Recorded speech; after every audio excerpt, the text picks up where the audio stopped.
Hi, I'm Orna Walters. And I'm Matthew Walters.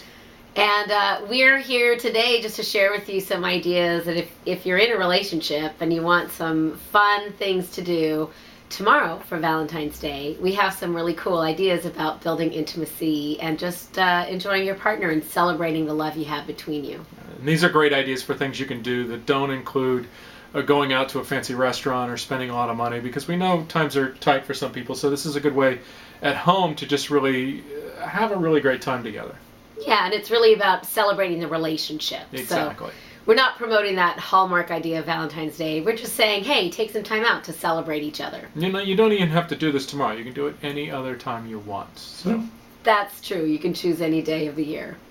So this one I really love, and I think this is just a really sweet one. So if you get a blindfold, if you don't have a proper blindfold or a sleep mask thing, you can just get a scarf, something dark, a tie, anything that will tie around your partner's eyes. And so one of you gets blindfolded. So let's say I blindfold Matthew, and then we do this sitting on the floor actually, and I literally spread out a buffet of finger foods.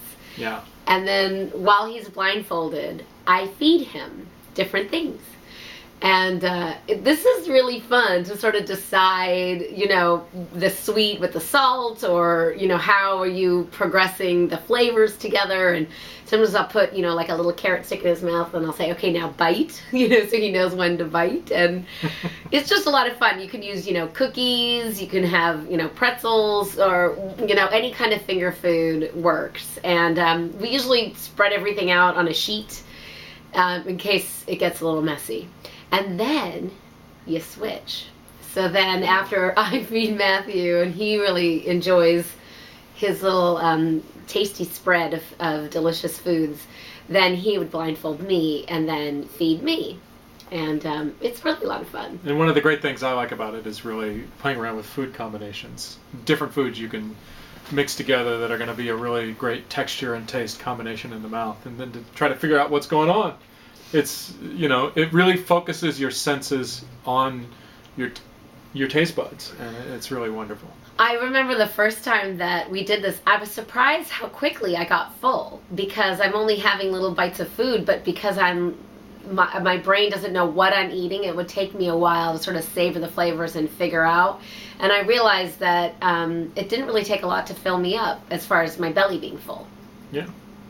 So our next one is something I think it's just really sweet, and it really creates a sense of intimacy and connection. And so what you do, what we'll just demonstrate, is you sit cross-legged in front of each other, facing each other, and you take your hands and you place them right on the center of the chest, on the heart center, and you really allow that connection to start. And if you like, you can even begin to match breathing, where you breathe in at the same time and exhale at the same time, or you can even do more of like a circular breathing. As she exhales, you inhale, and it just creates a really nice connection.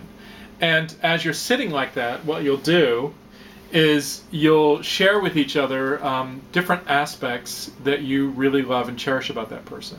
And it's great to just alternate back and forth. So it's a really great way to just sort of share your love and share your appreciation for the other person, and also create that really lovely connection.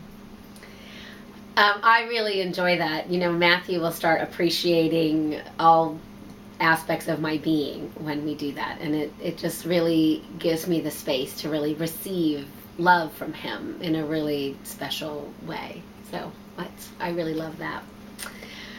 Our next idea might take a little extra time, so you want to grab some magazines that are floating around and cut out some body parts. So you can cut out a head or an eye or a hand or a leg, or whatever you find, a torso. So you can cut different body parts out of magazines and then stick them in a hat or a bowl, and then you take turns picking something out of the bowl, so or the hat. So you pick out whatever body part you have, then you can sort of have fun with that body part on your partner.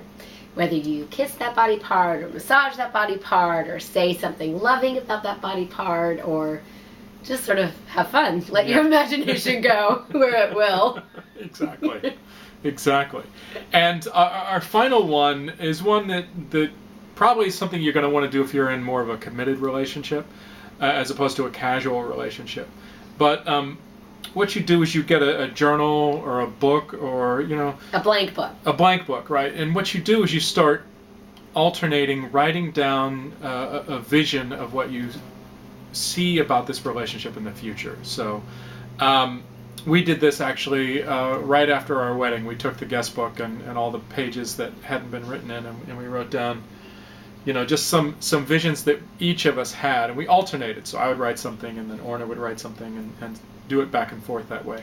And it really helps us appreciate and understand what the other person expects and wants in our relationship, and also helps us create that vision of where we're going. So I think really in relationship, when you're in a committed relationship, and especially over time, that sometimes you can just assume that your partner is on the same page as you. And really what brings people together, whether it's in an intimate relationship or a work setting or anywhere, what really creates a sense of community is to have a common goal. And so really what this exercise is about is creating a common goal between you and your partner so that you can share the vision of the life that you're creating together. And we, as Matthew said, did this after our wedding, and we're going to do this every year on our anniversary just to make sure our common goal is still in alignment. And again, I'm Orna Walters. And I'm Matthew Walters. And our business is Creating Love on Purpose. And you can visit us at www.creatingloveonpurpose.com. And also, we would love to hear any comments about any other ideas you have about sort of fun and inexpensive ways at home that you can really create that sense of fun and intimacy together. So have a great Valentine's Day, or any day that you choose to celebrate your love for one another. Thank you.